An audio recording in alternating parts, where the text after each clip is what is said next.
et cetera, et cetera. So yeah, I can show you if you want. Good morning, everyone. It being 9 o'clock on Wednesday, June 14th, we'd like to call the Human Services Committee to order. Savannah, if you could call roll, please.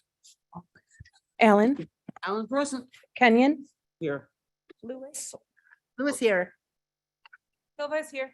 Tarver, How are you? Linder, Linda here. Burgess, They're just here. Tepe.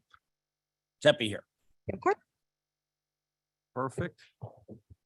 Approval of minutes from the May 10th, 2023 meeting. Miss Can Al. I ask for unanimous consent to approve the minutes? Wow, To save time, sir. I hate Give that. you more time. at the you are last. perfect, sir. Okay, is that a roll call or all in favor? Oh, no. All in favor. Oh, no. It's all right. Any conversation there? Anyone against it? Anyone here for public comment? Or do we have anyone online? They were nice Perfect. minutes. Monthly financial reports, I believe, are on file. Wow, look at that. And Jamie, before we get going, Gabe, did you have a report this morning? It's good. That's why He's good. that's why he's in the back row. Jamie, Department of Human Resource Management. Good morning. I'm just gonna, take a quick, I know we've got a couple of things on here that we need to talk about. So if we want to start with the Blue Cross Blue Shield invoice, everything was within normal tolerance this month. If anyone has any questions, feel free to ask. Give us 1 second to get that up. It's about 1.4 million, which is right about our average. Next is the enrollee numbers, Blue Cross Blue Shield and MERP enrollee numbers, holding steady. MERP is at 70, which is where it's been the last couple of months. Holding steady yet up. It went up Slightly in years the prior. last year, about 10 on average in the last year, but now it's holding steady at 70. Perfect. Next up is the financial tracker reports for the health insurance. So far this year, we're in the green, 327,000. So this is, again, numbers are as expected or a little better than expected. So we're doing well. You want to go forward 2 slides, Blair, that would take you, one more, sorry. That's current. So that's this year so far, but also, invoices do continue to come in. So these numbers do change as time goes on. For a self-managed best guess, that's pretty darn, doesn't get a whole lot better than that. Yeah, we're tracking really well this year. Okay, next up is the job applicants. I'm sorry, Jamie. Young man, what was your name again? Josh, that report was years worth of culmination to get to that report that we just breezed through in 30 seconds. Do not take that lighthearted. Without that report, we couldn't do the things we need to. And I'm sure Mike will explain that to you, but if you're in the room today, I want to make sure you understand that is not insignificant work product. That is truly wonderful. And Michael, we appreciate even having that tool. So thank you. Sorry. We do go over it pretty quick in the committee because it's all down there in black and white for anyone who wants to read it. But as we are a self-insured plan, having that data each month to make sure that we're on track is essential to making sure we can maintain a self-insured plan. Job applicants, just looking through the numbers, I hope it's clear that we're receiving a lot of applications for the majority of our open positions. Keep in mind some positions within elected official offices, they actually drive those applications to their website versus through our system. So it may show a low number here, but that's only because the posting we have on our website directs them to the elected officials website to submit an application. Dr. Silva, question? Yes. Good morning. So I'm sure you asked the question, why do you want to work here? Do you have, is there an answer that surpasses the rest or any insight on that? So when I interview, which would just be for the Human Resources Department and some high-level positions, I always ask what interests you about this position with King County? And, I think we get a lot of people that are interested in public service. I don't think it's a little-known fact that people generally will make more money in private sector than they do in public sector. But I think that reward that comes with working in public service is an extra motivation to come and work for the county. Okay, if you have an opportunity to speak to directors, that's something I'm interested in. Anytime, if you ever have a consensus with other departments, just let me know. Thank you. Absolutely. The next up is our new hire report. We had, let's see, what I can do it, 24 new hires in the month of May. We had only 7 terminations. As we've had a lot of turnover that happened in COVID, which was pretty industry normal, we're really seeing that uptick in applications and hires. So I just think we're starting to see some recovery after some difficult years that were, difficult throughout COVID.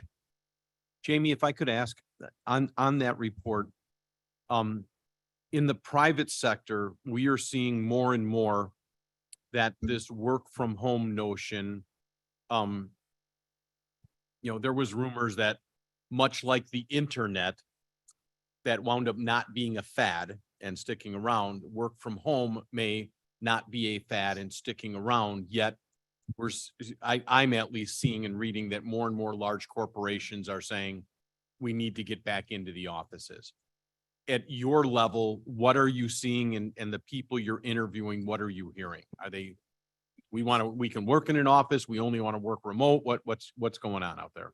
In terms of what I've seen, which again is limited to the position that Human Resources is involved in the interviews for, but seeing, the county generally is requiring in person and makes it clear in our applications that you have to be available to work in person within King County. And so I believe the people that are responding to ours are aware of that. And we haven't had any concerns with people saying, I refuse to work in person. In terms of the people that are applying for positions, they all seem to be aware of that when they come to interview. That being said, there may be a pool of people who are not willing to apply for a position that requires in-person work. I wouldn't have that information because we do put that out there right from the beginning that we are requiring people to work in person in most of our positions. From an industry standpoint, just in terms of articles I've read, it does seem that more and more companies are starting to bring people back with the official end to the pandemic. And requiring that of people. Some people are resistant. Some people have taken jobs that are 2-3 hours away. If they were to go into the office and they feel they cannot keep that job if they have to start going into the office on a hybrid or full-time in-person level. So I think there's just going to be some more job market as the dust settles from this, more job market changes, and it's just really been a state of flux. We could do that for housing too. Housing. Mike and Deb, are we okay? Okay. Thank you, Jamie. Also, in terms of some of the newer things we've been doing, I have the termination report, followed by, we do the exit interview survey. It's optional for employees and they can do it online through a Google form after they have left their employment with the county. So hoping to encourage them to give useful responses. And I think this, this information, it speaks for itself. Half of the people on here said their reason to leave was for more money or more benefits.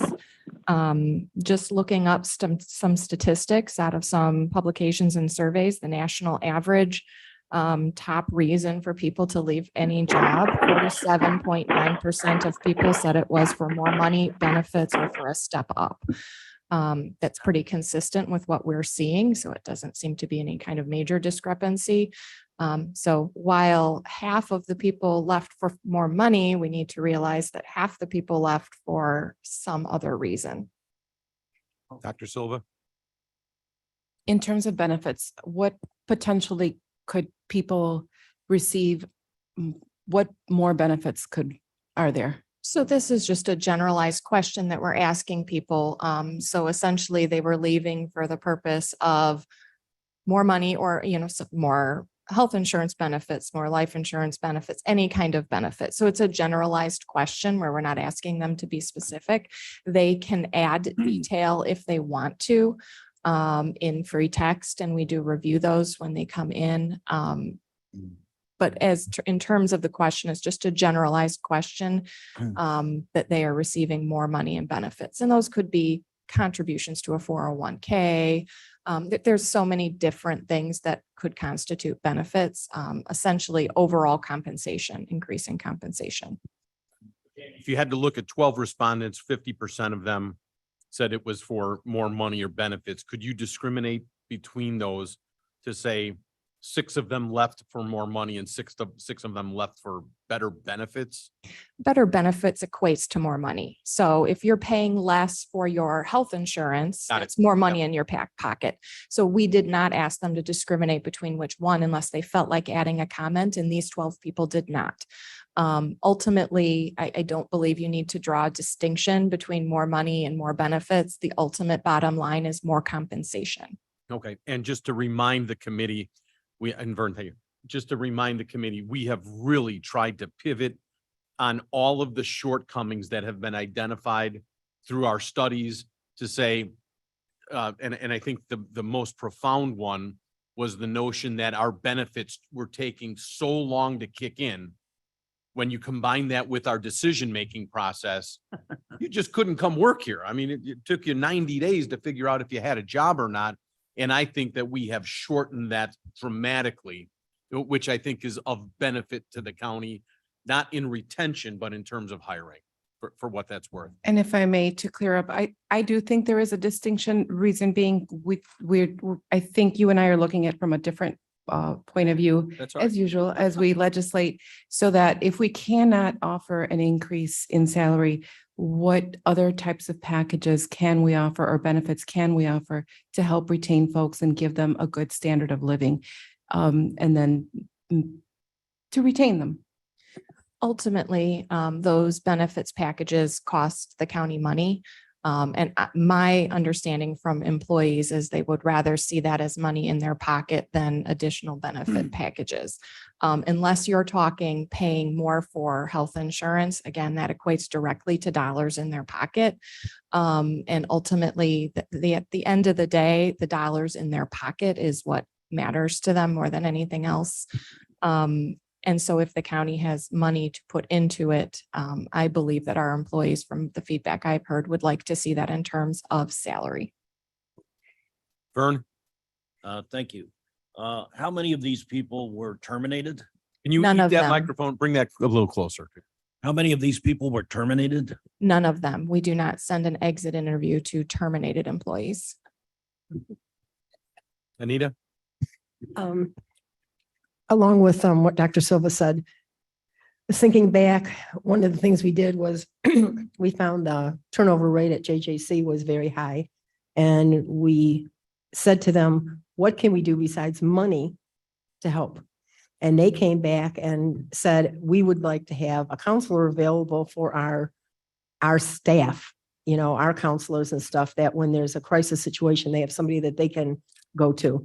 And it cost the county $10,000. And that's been a really, really exciting thing. So I think along with this, those are the kind of benefits that we need to keep challenging our departments and even ourselves to say, hey, what else can we do to make that quality of work better for the people? And Anita, if I can, that is in my tickler for July. Yeah. And if you would, I would love to have you join me for lunch and let's meet with the officials there and just kind of see how has that I realize it's been a short period, but are the employees utilizing that? Is it of benefit, or is it one of those things that's just a peace of mind to know that it's there if I need it? It's kind of one of those things when you own a boat, you don't actually have to be on the boat. The fact that you can be on the water if you ever needed to, so in that case, are we using this? Are they accepting it? my hope and my concern was that people might see that as, oh, I don't want to be labeled as the person who went and spoke with, and I hope that that's not the case. I'm hoping it's being embraced. And maybe if we can shed a little light on that and make it seem as if this is really cool. Yeah. So I can speak to that, Okay, because I volunteer over there now. super. Yeah. And they love it. They think it's a great benefit. And it's the few that have talked to me and not, I haven't surveyed everybody, but they have said it's nice to know it's there. And several of them have taken advantage of it. And Dynamite, other yeah. people are just, it's good to know that if we're in a crisis situation, we have it there. Quantitatively, Jamie, I would love to know how many people are, what's our census there? What's our pool there? Versus how many people have taken advantage of it? And again, I think $10,000 was a bargain, a absolute bargain. But do we need to do more is the question. And Dr. Silva, this is one of those indirect response to studies we received. And this is just, I think it's fabulous. But let's follow up on it. Yeah. Okay. A couple of comments to that. It is paid as it's used, and $10,000 was the estimate provided by Mr. Davis in the JJC for how much use was expected, but I can certainly reach out to him and find out how much it's been used. And make sure that they're sufficiently funded if they were to need more. So just based on experience, it's in response to incidents that occur and based on the number of incidents, that's how he developed that estimate, to my understanding. But I can certainly reach out and find out from him how many times it's been used and bring that back to you next month.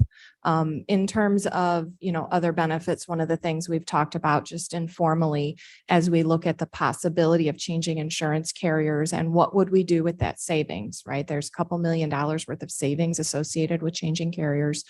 And one of the thoughts would be possibly expanding our EAP, our employee assistance plan, which does offer confidential mental health services as well as other services. It really can be anything in terms of personal needs of our employees. It can be, legal help. It can be help finding resources if they're facing anything that could do with, for example, an aging parent and needing to find care for an aging parent. It really has a wide range of services available to our employees, and they are able to use it confidentially and at no cost to them. If they do need some kind of service, such as a mental health service, they get 3 visits covered by the EAP, as well as potentially a referral to a long-term solution. It's a great program, but there's always, of course, the possibility to expand those services if we did have the funds to do so. And with additional focus on mental health services, I think that would be a good consideration to do with that money. But again, we need to have the board make that decision regarding those health plans before we look at that as an And option. we're discussing that this morning at some point, correct? Yes, there's presentation by our consultant, Mike Baker with Assured Partners regarding disruption if we were to change carriers. So let's be expeditious here before Mr. Kenyon begins, yelling at us, and then we'll go from there. For comp report, is that something that we can, are we? Everything's within tolerance. I'd be happy Christine, to give answer. us that report? Christine, can she give us that report? Yes. No, she can't. Okay. Can we force her to? No. We're just having a little fun this morning. Come on, guys. It's entirely within tolerance. And like I said, I know we have a number of things to talk about today. If there's any questions, I'd be happy to answer them. The program is moving along well. We are currently in an RFP for our third-party administrator, which is CCMSI. It came to the point where we were required by purchasing ordinance to RFP that. So we are in that process. And if I can just on that a bit, I understand the need for the RFP. I truly do. But gosh darn, you know what? When you work with the vendor for so long to show documented improvement where we're at, which is 100% attributable to that vendor, their relationship and cooperation with us, I just find it to be just an enormous slap in the face to say, hi, thanks for all their hard work and what you've done. Now I have to shop you. And that is just, I get it. It painful for me. And I want to make sure that anybody that's listening from CCMSI understands how much we appreciate the value that they've brought to the table, and the charts and the trending speaks for itself. So And I did have that conversation with them and let them know the reasons that it was being RFP'd and that we weren't unhappy with their services. It was simply required by ordinance just to make sure that cost competitiveness is in line with services. thank you. We have anything large out there that's in the work comp world? Do we have anything that's a huge reserve that the committee should just be aware of? Really can't talk about specific cases in open session. No, just, hey, Cliff, we have 4 of them out there and they're in excess of $1 million. And we don't have any that are in excess of $1 million. We don't have any that go into excess right now. Perfect. That's a great, thank you. I think you're on to the equity project. And something, Jamie, something on the floor there. Was that yours? Yes. Moving on to the equity project, I just wanted to give an update as to our status to everyone. At this time, we have reached out to department heads and elected officials that are participating to complete the next step. So in the first step, as we talked to everyone about, we were evaluating the jobs and not considering the incumbent staff person in that grading, but simply the job qualifications and requirements and determining that grade. The next step is to take that actual incumbent employee into consideration and determine where they fall within that salary range. So the attached guidelines were sent out to all the department heads to give them an opportunity to make a determination as to where each staff person that they currently have falls within that range. Once we have that information, then we can make exact dollar amount calculations based on our current ranges. So as we presented last month, those ranges that were provided represented a strictly mathematical analysis of our current pay structures.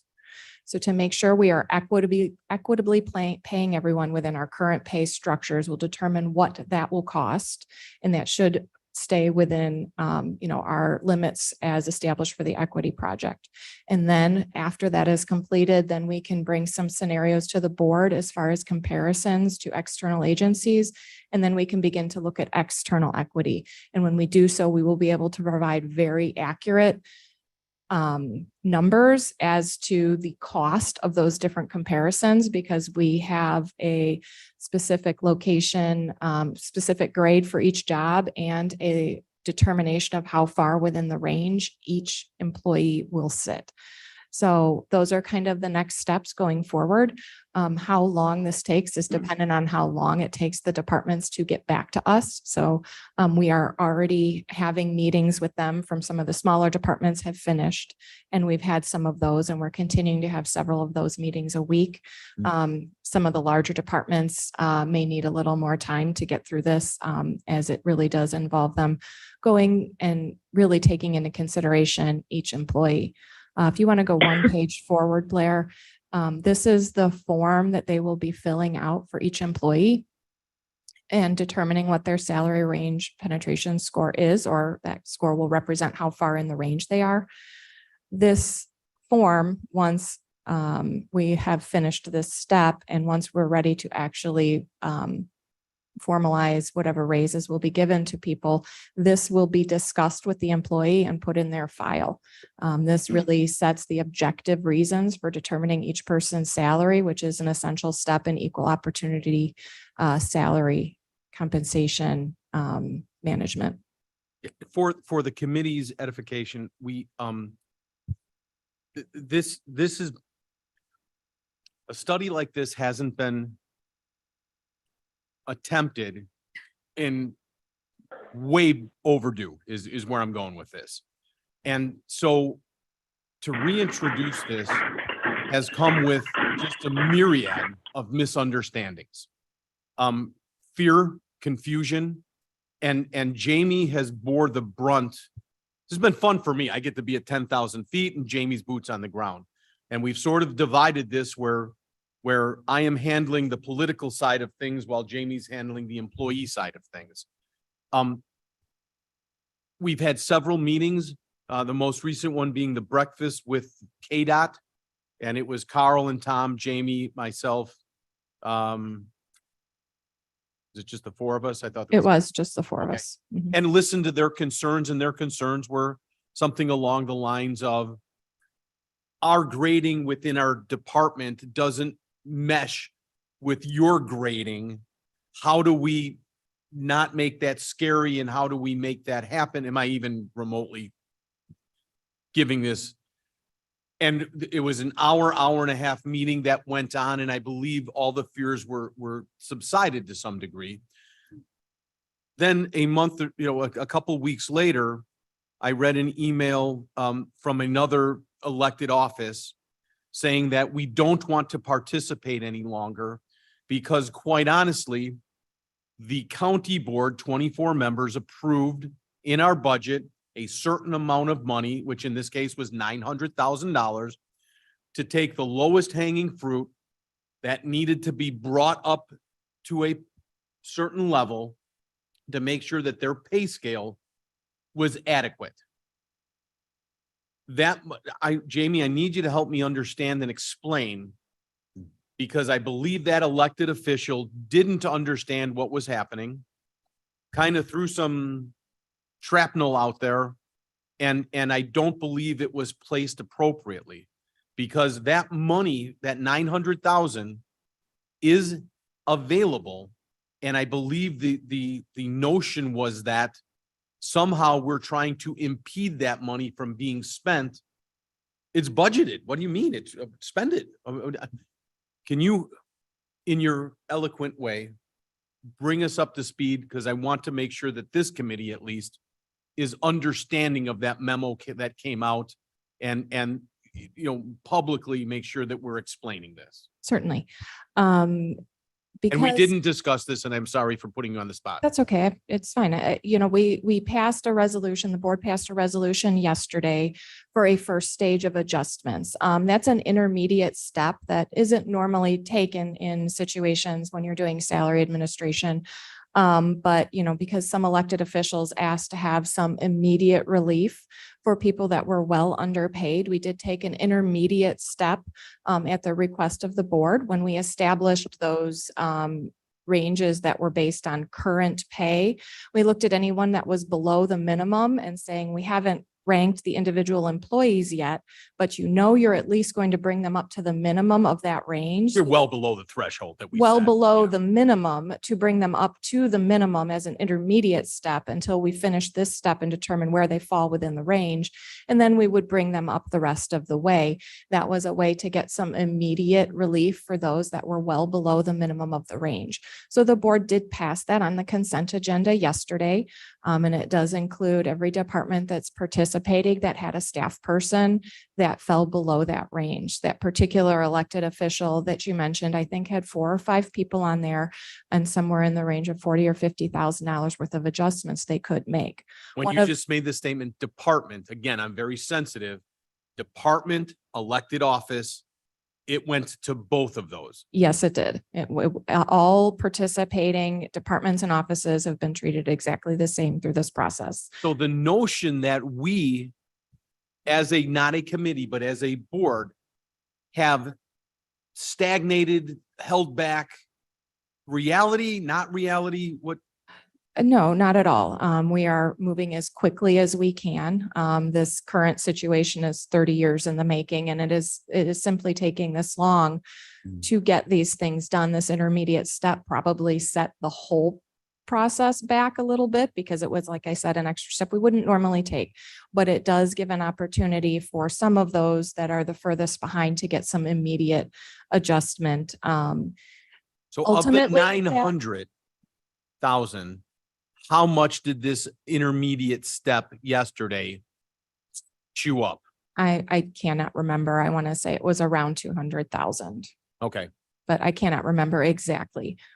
Vern, Yes, would you send me an email with the elected officials that are participating? Certainly. Share that with. Certainly. Another concern that elected official had brought up in their message was that the adjustments that we made yesterday would in effect raise some people's salaries without raising everyone's salaries, and did not feel that that would be considered fair to their employees. That resolution does not force anyone, department or office, to raise any salaries. It's simply permission to do so if they would like to. They certainly can hold off. One of the other concerns that person raised was that when the resolution was written, it does not immediately affect a budget adjustment.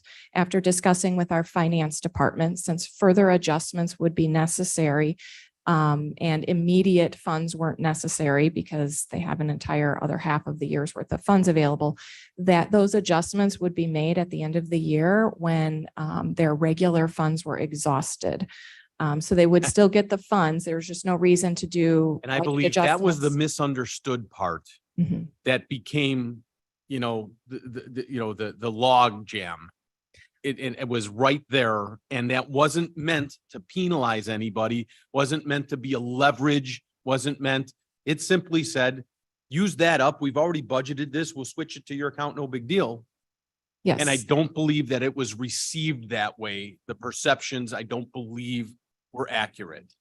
There's a number of reasons that finance felt this was best. One of them is it prevents doing a lot of extra journal entry work for them to make adjustments, just to make more adjustments later when the funds aren't immediately needed, because there's plenty of funds in their accounts. And when the funds are needed, then they will adjust the amount that is necessary. Another thing to consider is if this employee that's receiving an adjustment quits next week, they won't need that money at all unless they hire at that same level. There may be a gap, that there would just be no need to provide that right now, when at the end of the year, any amount that they were short because of these raises could be trued up, and that would be the easiest and most efficient means for our finance department to fund these changes. Thank you so much. Did anybody have any question on that? Did anybody hear any rumors, or was that isolated to just us? Just want to make sure we're addressing everything, and that our goal is to make this as absolutely transparent as possible. When I read that memo, I went, whoa, there's a huge disconnect here. And this is not the intent. It wasn't birthed from this committee, but I understand it. Obviously, the individual didn't understand that or had a perception that it was different. So I just want to make sure that we're clear on that. Training report, I'm sorry, Deb? I just wanted to say that I thought that the study with the 20% below, or whatever that was extraordinarily helpful. I agree. It was a way of saying, we can fix this now. We have the money to fix this now. And here we are trying to do it. As we know, there are certain people in the county who would say, I have people who deserve all the money right now. Mhm. But having that starting place with the people at the bottom was just thank you for doing that work. Thank you. I just Ba- feel very basically- strongly that equitable salary administration is extremely important, and it is becoming more important in the current day and age, as even the state legislature is taking stronger looks at making sure that salary is equitable, in that we have objective reasons for determining the salary that do not include any discriminatory reasons. And I have no reason to believe anyone is being discriminatory, but if we don't document the objective reason, it's difficult to defend that position.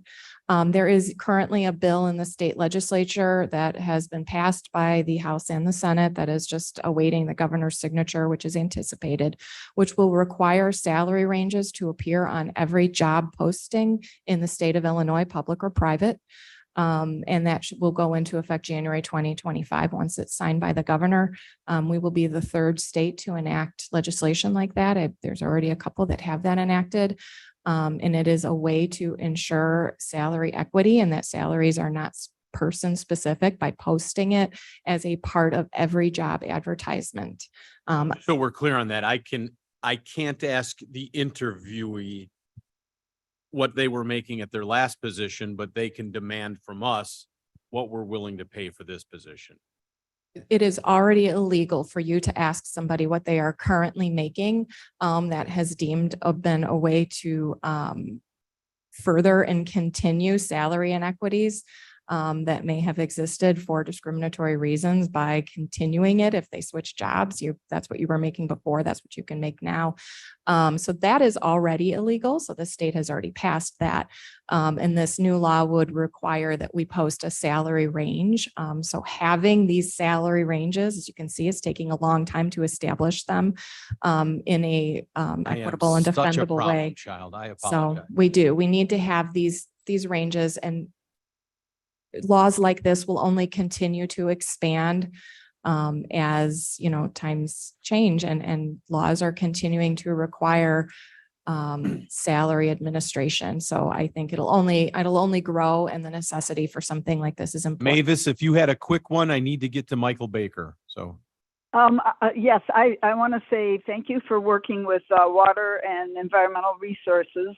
I know that we've had some problems because our titles do not match your titles. So, for example, we have people who maybe should be called managers who are right now called coordinators, et cetera. So, and if that's happening in water and environmental resources, it might be happening in other departments. So thank you for continuing to work with us to bring those titles to understanding. Mavis, So, thank you so thanks. much. Good point. Thank you. Thank you. All right, Jamie, if we can get through training reports.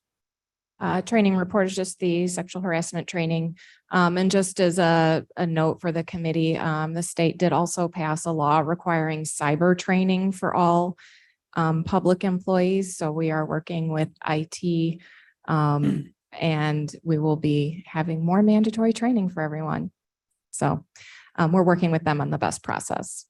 There we go. And without further ado, Mr. Baker. To bring us up to speed on, I believe the discussion of the day is great. We would love to switch carriers and have a savings if that's available, but not if that disruption is too large. Correct. So I believe you are going to address that this morning to the best of our ability, given the information we have at this snapshot in time. Correct. So would you like me to review the financial savings and then show disruption reports? Where would you like to start? Yes. Financials? I think we're okay. We're going to save $2 million. Well, I wanted to do a real quick Okay, review for us, please. take it away, Mike. All right, I do want to, on line, line 5 is your total fixed cost. So with Blue Cross in the light blue there, you're at about 4.4 million currently. Blue Cross initially went to 4.7. We got them to drop it to 4.6 and also increase rebates. So Blue Cross improved their initial renewal to the county by 580,000 overall. All right. The main difference, there's some main differences. If you look at the orange salmon color of United Healthcare, the first, the one that's 2 in from the left there, that's their Choice Plus network. That's the one you would go with. Their fixed costs are at 1.7 million. The main difference is the capitation fee. So in your HMO, you're paying Blue Cross Blue Shield HMO providers for every employee that signs up with them. They get paid every month, regardless of if they see you or not. So the providers take risk because that's all they're going to get paid. You could be saving money potentially if it's a fee for service. So United Healthcare's model's fee for service. So that's put into medical claims. One other component just to be aware. So line 2 says specific aggregate. That's your insurance. So the county pays the first $205,000 on any individual. So with Blue Cross, they require you to keep it there on the HMO side. With United Healthcare, if they gave an uncompetitive insurance contract, you could actually move that $1.2 million expense to a different insurance company, not affect the employees at all. So just, that's one of the differences. If we look at line 7, that's the line 8, sorry, medical or expected RX. Here's a big difference. So in the light purple for Blue Cross's revised renewal, their expected RX costs are $6 million. Below that is their guaranteed rebate of 1.1 million. So they're at about a 5 or 4.9 million RX expense. United Healthcare is telling us that they're at 4.6 million. Their rebates aren't guaranteed. The first year you would get about 600,000. If you moved in year 2, you would get 1.2 million, because theirs is based on what you actually receive. So how can United Healthcare be so much lower on RX? RX is one of the hardest things to control. It's very inflationary. We just actually did a seminar for all of our clients. We did do a market study for the county reviewing multiple RX vendors against Prime Therapeutics, Blue Cross Blue Shield. Prime Therapeutics is who Blue Cross uses. They own Prime Therapeutics. So our market analysis away from United Healthcare was a 29% price improvement on the PPO. Blue Cross wouldn't give us the HMO data. Blue Cross requires the county and any HMO client to keep Prime Therapeutics with the HMO. Yet there's a 29% price improvement on the PPO. So United Healthcare's price improvement is 19% on RX. I do believe that's legitimate savings for the county. In year 2, it would be close to 30. We actually, our organization, my A team just went into a large clinic in Central Illinois, and they just showed savings yesterday on RX of $6 million. So RX is a very complicated contract with multiple hands in the pot, making a lot of money. So just know that Blue Cross does require you to trust them to say it has to stay within the HMO. That's Blue Cross's position. So that's just how it works. All right. So I do think on the RX piece, those savings are legitimate. So that's the main savings difference. If we look at the line 12 with the box expected cost, the county wins whatever decision you make, the county wins. So in the purple with Blue Cross, your expected cost is about a 3% increase. And we dropped your aggregate, your guarantee is now 20,743,000. And this year it was 21 million. I think that's 300,000 or 21,500,000, somewhere in that ballpark. So you dropped your maximum worst case scenario with Blue Cross if you renew. United Healthcare is guaranteeing your worst case scenario at 17,842,000, which is essentially what we're paying, expected to pay today. Now, again, that guarantee, if you went over it by $1 million, you wouldn't receive your $1 million until April of 2025, and you'd have to remain a client with United Healthcare. So that's how that guarantee works. So that's a quick financial summary. Any questions on the financials? Mike, is there any, I've always found this capitation intriguing. And is there any data that says while they're paying this for our people using it, do we have any data that says who actually uses it? They will not release capitation data. So for example, we invest in data analytics. We're in the process of actually moving all of our clients to a new data analytics so we can get benchmarking data for the county across all of AP clients. We do receive your PPO data from Blue Cross into our analytics, which helps us find cost savings, but they will not send it on the HMO and they will not report that. So for the committee members, the capitation is basic, and Dr. Silva, if I'm wrong here at all, the capitation is basically if we have 100 people in our HMO, Blue Cross is going to pay the doctors that are in those groups a certain amount every month to make sure that they're seeing our people. Regardless of if our people go to the doctor or not, the doctor sees them. My question is, if we're not seeing them, where does that money go? It stays with the doctors. Well, what's the ratio of it? Well, you can't have that data. It's a very uncomfortable situation to go into any sort of negotiation with a blindfold on. And And I think that has been one of the sticking points with Blue Cross forever, even going back to the, Yeah, I mean, there are other capitated models. Kaiser's a capitated model. Again, data's fairly important if you can get access to it to see, how we improve our, members' health. Are we getting charged the right pricing? So, in defense of Blue Cross's model, they do use lower medical trend on the HMO. So they use 2%, roughly 2 to 3% lower medical trend, and they're not a charity. So the model is more effective than the PPO model. United Healthcare's HMO model is not a capitated model, so you would have access to your data. So that's the big question. That 2.7 million going into United Healthcare's expected medical claims, is that, what's the right number? And unless you actually change, we can't verify that piece.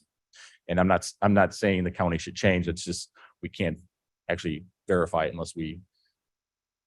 so let's get on to disruption. And let me set the stage by saying disruption can occur regardless of if we switch vendors or not. A medical group can be in one day and out the next.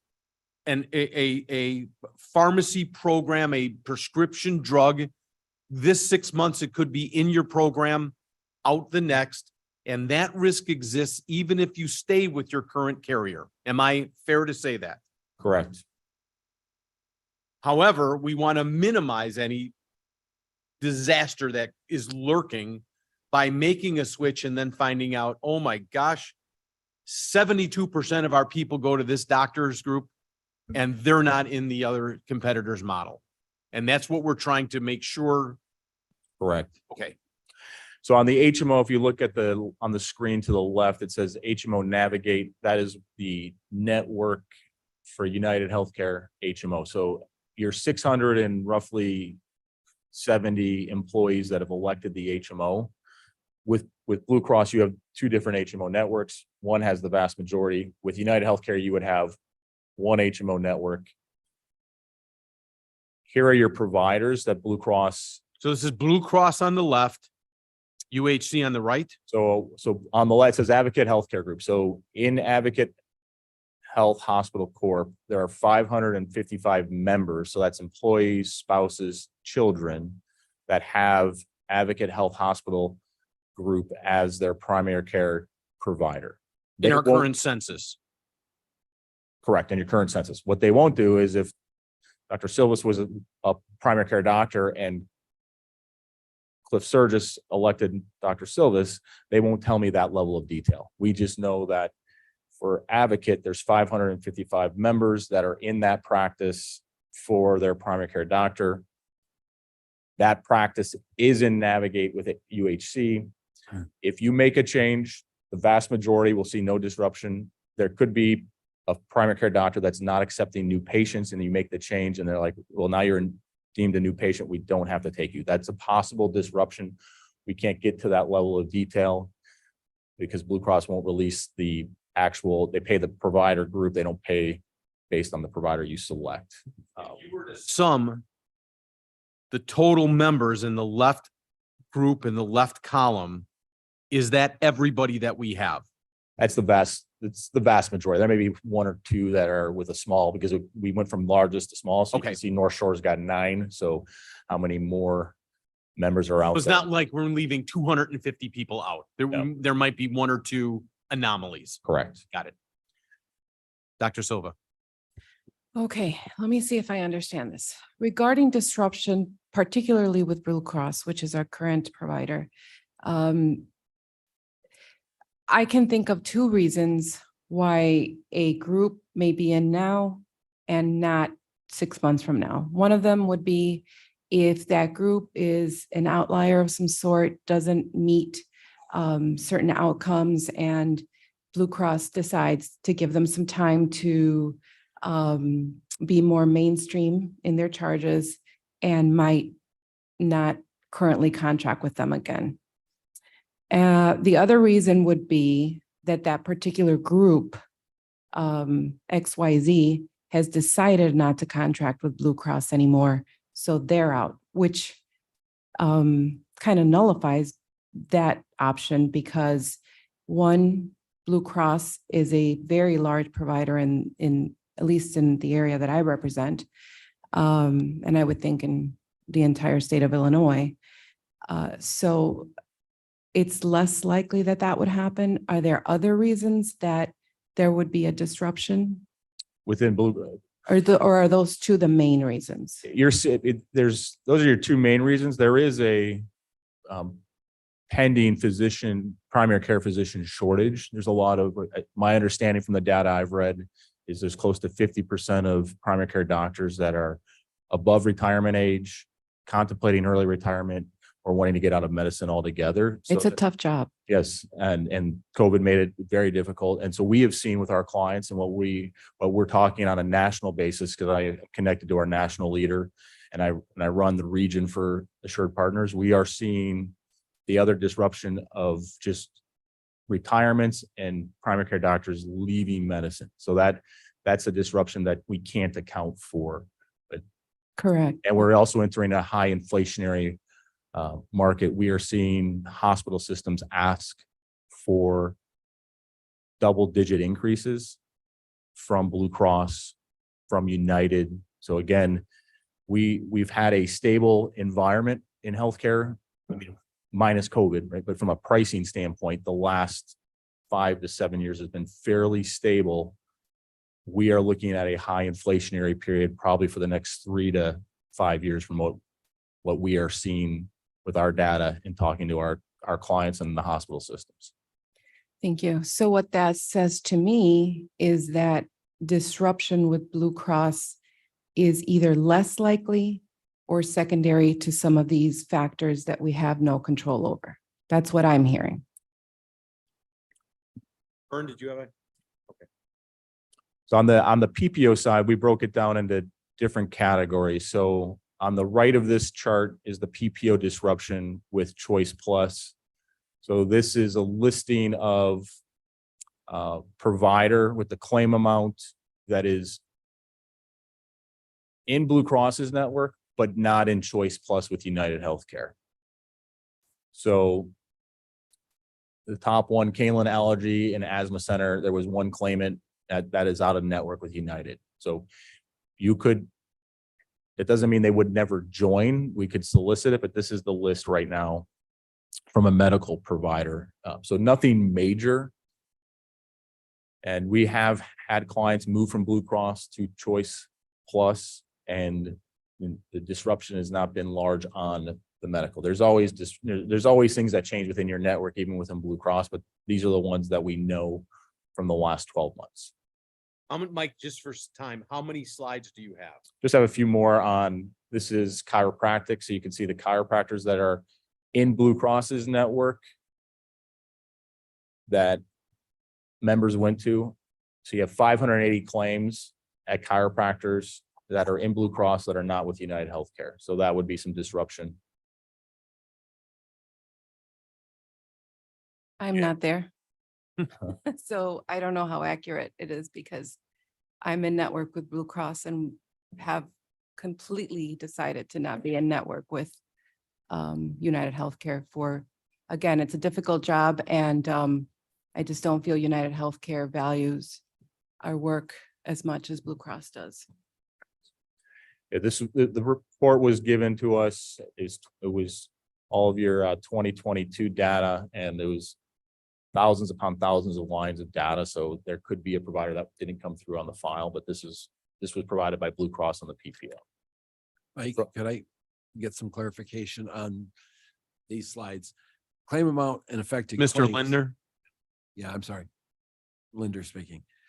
We have a claim amount, that's dollars. Affected claims, 93. That could be 15 claims each from 7 people. Correct. It's not 93 employees, it's 93. 93 claims. And that could be, a claim could be, there could be 3 to 5 claims depending on how a provider bills for 1 day visit, right? So it depends, a claim could be, that's probably like 93 there would probably be maybe 40 to 60 visits. Thank you. Clinical psychology, so we had 199 claims affected. They've been growing, that United Healthcare has been growing their behavioral health network. It's still not as large as Blue Cross is. There are a lot of technology options, telemedicine for behavioral health that continue to expand. United Healthcare has 3 or 4 options for the county. Here's clinical professional counselor, clinical social worker. So what we have seen when we have clients that leave Blue Cross and go to United Healthcare, your biggest area of disruption is chiropractic and behavioral health. Those are your largest areas. So, and then you have psychiatry and then other. So when you look at the other, most of this is not something I would be concerned with at all. So when you look at the, like, for example, the Spire Nutrition, United Healthcare has nutrition vendors that they send to members. So the Blue Cross non-health plan, that was someone out of state. That's how they bill their charges. That would be covered with the United Healthcare. If you're out of state for emergency, that's covered. So, but this was the disruption. If you are, so we summarized it here. So a total of $157,000 in charges and 1,137 claims. Ms. Silva? I would actually add, Apologize, Dr. Silva. I'll answer to both for you. I would actually add, just from my professional experience, physical therapy as well. Because as far as I understand from United Healthcare outsources physical medicine to Optum, and Optum is quite difficult to deal with. So in my conversation with physical therapy colleagues, Optum is very frustrating to work with. So they do review claims. Blue Cross, For United Healthcare, not Blue so Cross. yeah, so Optum reviews claims for their clients on physical therapy, chiropractic. So I'll use myself as an example. So when I had my knee replaced, I had physical therapy given to me for 6 weeks. At 3.5 weeks, my range of motion was better than my other knee. There was no more physical therapy, even though I had a 6-week prescription, it was not covered after 3.5 weeks because I didn't need any more range of motion. Blue Cross just would pay the 6 weeks. No questions asked, you could continue to go. With Optum, there are levels. So as a self-funded plan, the county has the ability to control where do you want to put that review. So you could remove that review level and have claims paid on physical therapy, or you can say, you know what, we'll kick a review in after 15 visits. We think at that point, we just want to see. And so the county has flexibility in their health plan. That's a decision on the county level. If you were fully insured with United Healthcare, you don't get to decide that. It would be Optum reviewing that. So county does have the ability to set that review level. Because we're a self-insured plan. Correct. So Mike, when I look at this, and again, I'm just a simple guy. Are we saying that there's a few $100,000 of disruption, but we could save millions? Why wouldn't we just say we're self-funded? We'll pick those up, and instead of saving 2 million, we save 1.7 million. So there are some ways we could talk to United Healthcare to say, it gets dicey and it doesn't work administratively smooth, but there are some ability to pay some of these providers as in network, even if they don't sign into the network, but you get it then. What precedent are you setting? So there are some things you could do to do a custom network. Potentially United would have to agree to it, and it's a I'm just manual, asking. it's a manual process. So, I'm just asking. And that would drive up the cost. Too. well, to drive up the by cost the- by the $160,000. Yeah. Is what it would drive It's it. not a ridiculous cost when you're looking at $16 million and a $2.5 million increase. That's 160,000. If that's the disruption, we could bridge that and not see it. I'm just, and again, it's would not my like- choice. I'm I just would, throwing it out yeah, there. I would like to continue that conversation and know more and explore that a little bit.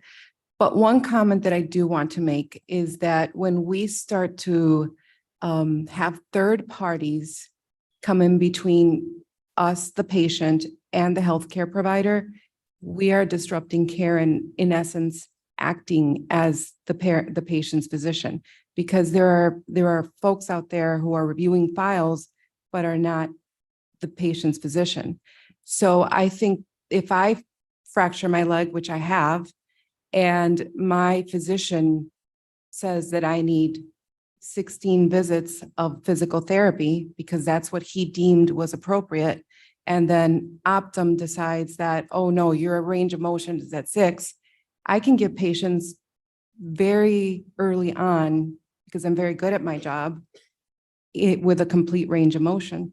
It does not mean that the healing has been completed or that they are not susceptible to a re-injury because we've interrupted care. So that is another thing to consider, that HMO plans to a certain extent, but definitely third-party reviewers, essentially, in my opinion, interrupt care. And when I go to my physician, I'd like that decision left between her and me. And I understand, I hear and understand your perspective, and there is no perfect solution. The flip side is I have with clients found fraud in upwards of $1 million in the chiropractic PT space, and the FBI took the case and for incorrect billing, for overuse. So there's no perfect solution, and it comes to culture. Fraud doesn't happen just in the chiropractic profession. Fraud happens everywhere. So we can't really discuss. I mean, I did speak to outliers at the beginning. So if there is an outlier, Blue Cross will handle them, and the Office of the Inspector General and the FBI. But I don't think we can consider fraud because we're expected to deal with folks who are making good medical decisions. That's not our job. Oh, but yes, there's no perfect solution. It's what's the county's culture and where do you want to set protections? I look at it as if there's no guardrails, I do see plans with no guardrails, costs run much higher and have higher trends. So and some clients want no guardrails, and that's their culture and that's what they want. I have other clients that I don't agree with their guardrails. I think they're too tight. So my job as your advisor is to inform you of your options and then match your culture and your budget. And I do appreciate that. I think you're doing a very good job of it. Thank you. And you know what, and Dr. Silva, just, I appreciate your comments, and in full disclosure, for me, I am a senior partner in a home healthcare company, a physical therapy, a brick and mortar facility, a chiropractic wellness center. I know the issues Mike speaks of from every side possible. I've heard these arguments. I am hoping that we are bringing to you data, facts for you guys to decide without our bias on there in any way, shape, or form, because I'm sure Monica and we already know who we'd rather like, but that's not our goal to impose our judgment on you. It's Mike's challenge to bring that forward and say, as 24 members of this board, how do you balance the limited finances we have versus what we can optimally provide to our employees? And that's what I challenge you guys with. So, And if I may, just one last comment to that. My bias lies in improving public health, and my bias lies in improving healthcare and making it more accessible to folks. But, we do have a little bit of an insider view. So that doesn't mean that, we will come to the decision that we think is a better decision, because this body is going to make the right decision. But I think it's important to have these conversations. And when we have an area of expertise, I think that's why we're here, and that's why we were elected, to be able to provide that insight. agreed, So totally agreed. And I think we are drilling exactly where we were asked to drill. And Mike, I appreciate this because we've kind of buttered the toast saying, oh, look, there is no disruption. Yet the past couple of sides say, well, time out. No, there is some there. So let's all be cognizant of that while we move forward. Correct. So- And one last thing on the disruption. So this is what we know, and that's what happened in the past. That doesn't mean that that's what's going on right now, right? You make a decision. So if someone were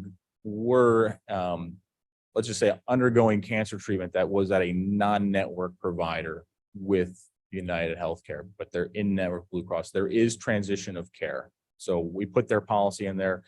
So there is a transition of care in those instances that aren't in the data now, but if someone were in the middle of a treatment, they can complete that treatment and it would be paid as in network with United. However, after the treatment's complete, if they want to go back to that oncologist, which we didn't see any in the data, but if they wanted to go back, that would then be non-network, right? So if you're in the middle of, the most common is a cancer treatment, or in the rare case that someone's pregnant. And again, it would be very rare because the Choice Plus network is on par Pretty with inclusive, yeah. Blue Cross Blue Shield's PPO. So it would be very rare, but there is this transition of care policy, just so you know that as board members. So I'm not gonna, there's a lot of fine print there. My eyes aren't that good. And if you're ever having trouble sleeping, read insurance language. Okay, so if we can, Jamie, if you can help Mike, what are our working backwards? What are our deadlines for this committee to make a recommendation, and where does it go from here? This committee needs to pass a resolution in our July Human Services Committee of which company we want to begin contracting with. A couple of things that I Just just, considered our June meeting, this is our June meeting. the next meeting? Yes, so, we have to have any discussion we need to have. The reason is if we do not pass a decision in the August meeting, we will not be prepared for open enrollment, or we will face substantial fees from from Alight, who does our open enrollment online. They need time to set up changes like this. And if we do not have a decision for them in August, we will not be able to have our normal process through the end of the year. So that is an absolute deadline. We have to pass something in July Human Services. So if I can be as bold as to say, do y'all want a special meeting where we can sit and throw things at each other and yell and scream and take in data? Or are we good enough that at the next meeting, y'all are prepared to send a recommendation for where to go from here? Dale, finance? It doesn't necessarily go through finance, although we certainly can if you want to. I don't. Right. It would just go to executive after here normally. It does. It doesn't require a budget adjustment or anything that would require it to go through finance. We can go from here to exec to board Yes. in August, and that satisfies you. So the burden's on everybody right here, right now. The burden's on us. Can we have a recommendation by July? There's no kicking the can down the road. Is there additional information that you require to give that recommendation? I don't want to get to an executive or to a board meeting and it becomes a 3-hour discussion on things. Right now, right here, what do y'all want? We'll go from there. Anita. Okay, I'm sorry, I have a quick question. So I think at one time we said, what are the amounts that the insurance will either go up or down for the individual employees? Because the county saving $2 million is nice, but people want to know, am I going to be paying more for my insurance under United Healthcare Great or question. less, or Blue Cross and Blue Shield? And there was about 3% increase in the final quote from Blue Cross. And then there was a decrease associated with United Healthcare. When we were kind of. 3% on an average employee pays X. How much does that mean? It varies so wildly depending on what plan they're on. Worst case. Our least expensive plan would be the Blue Advantage non-union plan at a total cost of $511 per month for the employee only. So, 3% is looking at what, $15.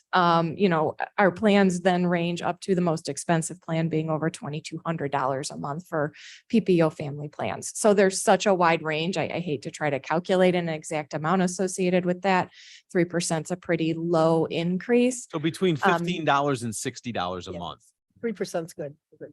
Okay. Yeah. I mean, is that what you were looking for? Yeah. And Okay. One then United Healthcare, we would We would experience a decrease overall, and we would need to have a further discussion about what we want to do with that savings. For example, you could keep rates level to help keep stability over the next couple of years. And in the meantime, you could use that savings for things like expanding our mental health offerings, as well as some other possible uses. So we just talked, generally speaking, what we could do with those savings. However, ultimately, that would be a decision for you. And we would work with finance in determining final rates for the employees. But I think we looked at stability over the course of a couple of years as being a good option. A couple of things I do want you to take into consideration as you think about what's best for the county. We've talked about how, United Healthcare, that they're going to put guardrails on it, right? They are going to tighten things in an effort to, help clean up fraud, maybe, reduce, other, uses. That's county, those are public dollars. So we're talking about use of public dollars here. And making sure that, we're providing our employees similar, things that the general public has access to, I think is important. One thing that's also very important to take into consideration is we will most likely experience union grievances of any change we make. I talked with our attorneys, and they feel that there's no way for a transition to be smooth. We will experience union grievances, and how that impacts your decision is entirely up to you. Mike, is that normal? You have 1,000 clients, 100 clients in Illinois. Your transit, they go from this guy to that guy, that group from this group. Is that just a threat, or is that like a real reality? It's a reality. This is why Blue Cross has such a large public sector penetration. And I also believe this is why they don't match their competitors' offers, because they don't believe they have to. Got it. Thank you for being honest. I'd like to also add that, if you look at some of the slides that Mike had provided, Blue Cross's initial offer to us was significantly higher to the offer that they made once we started quoting other companies.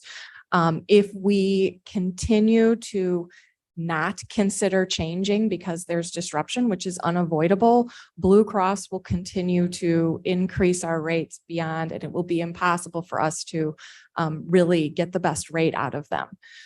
So Jamie, willingness to change is important. under the notion of spend a buck to make a buck, we are well served with the $120-ish thousand a year that we spend on Assured Partners to bring those costs down and give us the data we need to keep those costs real. Yes, if you look at that, you'll see they already saved us millions just from one Blue Cross offer to the next Blue Cross offer. And So Mike, we that's thank you. paid that. for I himself do for the want- term of his I do want contract. to acknowledge that this is not futile. There's a point here. Okay, so coming back around, does anybody else have any questions? Because we're running tight on time. Do we have any other questions on this? Do you think you would be prepared by the next Human Services Committee meeting to take a vote and move forward with a recommendation to the executive board? Mr. Tepe, then Mr. Davist. It appears to me that if you want to be able to address this in the July board meeting, we need to make a decision now, or you need. I think they need it for August. July why we Human needed- Services for August board meeting is the Thank you. absolute max. Special meeting, because I love seeing you. So, Yeah. Mark? I'm sorry, not a member, but the comment about how Blue Cross started with a higher number and then, once you let them know that you're gonna look, it comes down. That's how it's always been. That's why we go through this process from time to time, or at least one of the reasons. That's pretty normal. But the other thought that I had is in years past, the person sitting in your chair, Mr. Sturgis, was also part of the Labor Management Committee. I haven't heard any reference to any discussion of this happening at Labor Management. Oh, Has it? sure. They're Has going it to, been going they on? threaten a grievance if we switch. That's pretty normal also. Yeah. Right. Pretty much every time we've ever done this, that's what they say. But beyond that, I guess I'd be really interested in what kind of serious conversation has happened at Labor Management on this. Who is chair? I don't Who's know. chair for labor management? Anybody know? I believe it's Curry. Yes, I Chairman? believe the chair, yeah. I'm the happy county to board reach chair is. out before our next meeting and Because that really is a major component of this. And when they, when labor says, we don't like this, we Here, don't like Mark, anything that you do. to that end, thank You you gotta- so much. To that end, I will have that conversation, and if there's anything significant, I will bring it back to the committee well in advance of the next committee meeting. If there's not, are we saying that we're prepared to move at the next committee meeting, Mr. Lindner? Yeah, I think we need to just be aware. I'm a retired negotiator from the union side. And I can tell you We have a great group, man. there's a common belief out there that Blue Cross Blue Shield is the absolute best all the time. Now, if you have a knowledge base, you know that they have different networks and different levels of coverage and so forth. But people just believe that label Blue Cross Blue Shield is ACEs. And it's not necessarily true. I mean, if we talk about to the employees being able to keep their cost level as opposed to having to raise it, even if it's only $15 a month, $15 a month is a lot of money to some people. So we have to be able to emphasize that. But when you hear that, the sky is falling because we're not going to have Blue Cross, not necessarily true. And Blue Cross can be tight-fisted about any individual case, just like United Healthcare can be. So with that soliloquy, you're saying that you would be prepared at the next meeting to give a recommendation. I'm ready. Yeah. Okay, Would it be inappropriate to poll our workers and ask them? that's Mr. Tarver. Sorry. I don't know boy, that's a great, I don't think we've ever done that, but that's not a bad question. I would be all for that because I think that's really where. Jamie, is there a way to send an email out that says, this group is going to be $60 a month more, whatever. This group would be level or a slight decrease. What do you all want to do? Is that unheard of? That's opening a It's can pretty of- unheard of because Okay. there are a lot of moving parts. This is very detailed. You're asking them a question without providing all of this information that the board has heard. We've been talking about this in public meetings since February. I know. Anyone who wants to review and comment certainly can. To date, we have received one employee comment. We will take employee comments, but I think soliciting for them might be a mistake. The more people you Harvard just add, volunteered to Well, help. I would certainly do whatever this committee would like me to do, but I think you're asking for uninformed opinions. Interesting. Okay, Yeah, I agree. okay. Anybody else on this before we move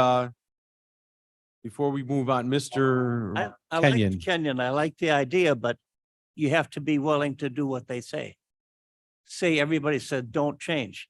Well, that'd be all right. Or everybody said, go with somebody else. Then we have to be willing to do that. So it's a get it. good idea, but Mhm. it won't work. I'd like to also add that as the employees pay 3% more, so does the county. So you're talking about increasing your line item. If you were going to poll the employee, I would say the employee should look at the total cost that would be. And would they be willing to absorb that total cost, which isn't necessarily what we would do, but to really understand that the total cost and how it impacts the county budget overall is another moving part that I think it's difficult to ask the employee to really understand how it Great point. impacts the overall county budget. Anita, last question. Okay, so would it be appropriate or inappropriate to just kind of poll our members here and say, hey, which way are you guys leaning? Happy to. Let's go, Mr. Lindner. I'd be prepared to change. Okay. Deb? Yep. Stay with Blue Cross or be prepared to change? I'm still thinking about it. Mr. Kenyon, Back to her. Stay with Blue Cross. Ms. Lewis, Change. Ms. Silva, Stay. Mr. Tarver. I'm still thinking, but I've been leaning towards staying. Mr. Tepe, I'm not sure you have a vote on the committee, but as ex officio, what would be your thoughts? I changed we've got a major fiscal responsibility to do what's best for the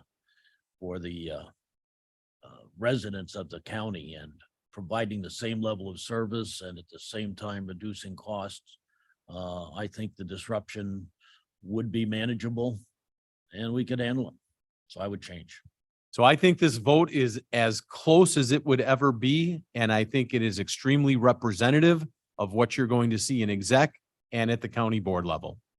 So Is there any other information that anyone would like from Mr. Baker or from myself in terms of, information we can provide as you contemplate your decision? Mr. Tarver? Tarver here. I would be curious, you said that there is a decrease in changing, but there wasn't a percentage or dollar amount as there is a 3% increase to Blue Cross. I would be interested to see what that savings would be to the member if that is a case and not just bringing it back to the county. You mean if we were to look at a corresponding decrease in overall rate? The other thing I'll offer is, this is a lot of information. It's an important decision. So if something comes up, if you get it to Jamie or Christine, we had a question that came in last Friday and our team turned it around in about 24 hours with an answer. So if there are things that are important, you hear something, please get it to your great HR team. We will get you an answer. So you have all the information you want. Michelle, did you have a question? I do. Sorry. Very I'm not short on the one, though. committee. Yes, I am very curious, additional information as to what the denial rates are for each company. So denial of claims from Blue Cross and denial of claims from the other. I'd be very interested in that information. Good question. Mike, do we have access to give that? Yep. Okay, Michelle, we will get that give us a couple of days. Okay, thank you. That's pretty specific stuff.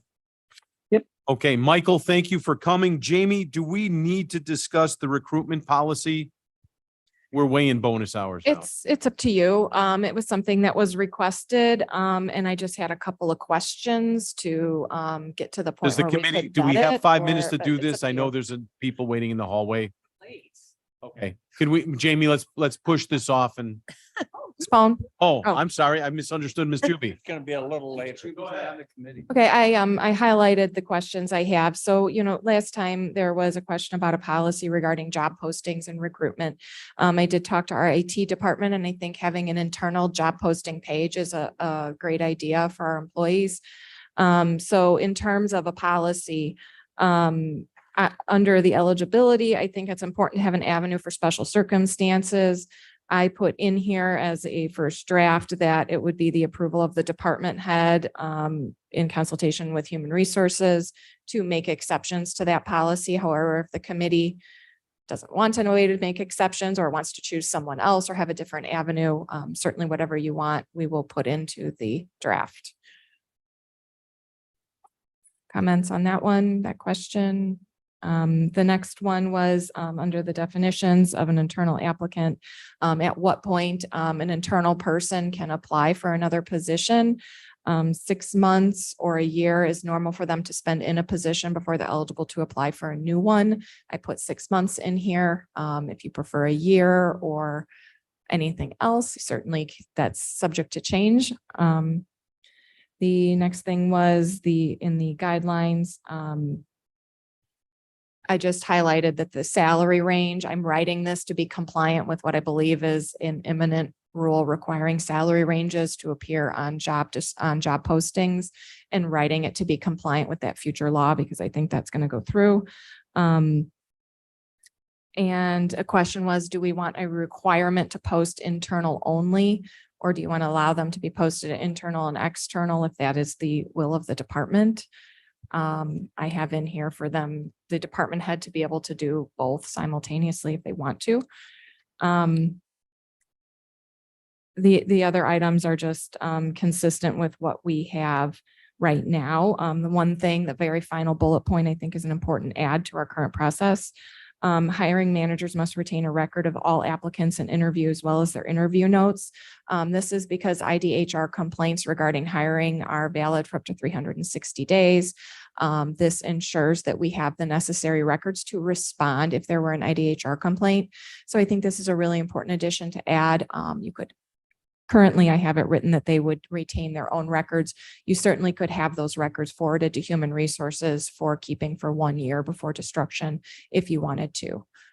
So those are. In this conversation, do you have 6 months or a year before they can relit? So- What is your recommendation? I put in what my recommendation was. For example, in that one, I put in 6 months. I just highlighted the part saying, this is really a board decision. I'm not trying to push you in one way or the other. If you have, those are just some key points that would be very flexible for if it was, if you wanted them differently. But I wrote it how I felt was probably most common or best practice in the industry. So if I could ask the committee to please review this individually, but have this in resolution form for next meeting to move forward. And if Next step would be to send it to the state's attorney's office for a civil vetting as well prior to it being in resolution form, okay, if that's what you'd like me to do. so Ms. Silva, My opinion would be no more than 6 months. Mr. Tarver shaking his head, yes. Mr. Lindner, yes. Ms. Lewis, yes. Seems like you have consensus on a direction. Okay, if you have comments afterward, just send them to me and we'll make the necessary updates prior. to Deborah, it. Mike, if you have any comments on this, please feel free to respond. It's fine. Perfect. Get this off to the state's attorney.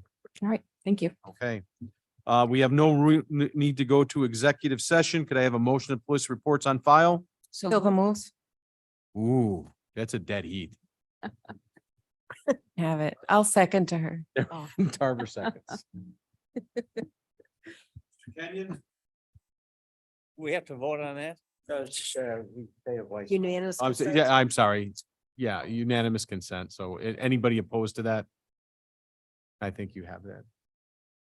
I move we adjourn. All And apologize to the next committee You got for it. stealing their time. All in favor for adjournment? Yay. Okay. Deb Allen, second. Okay.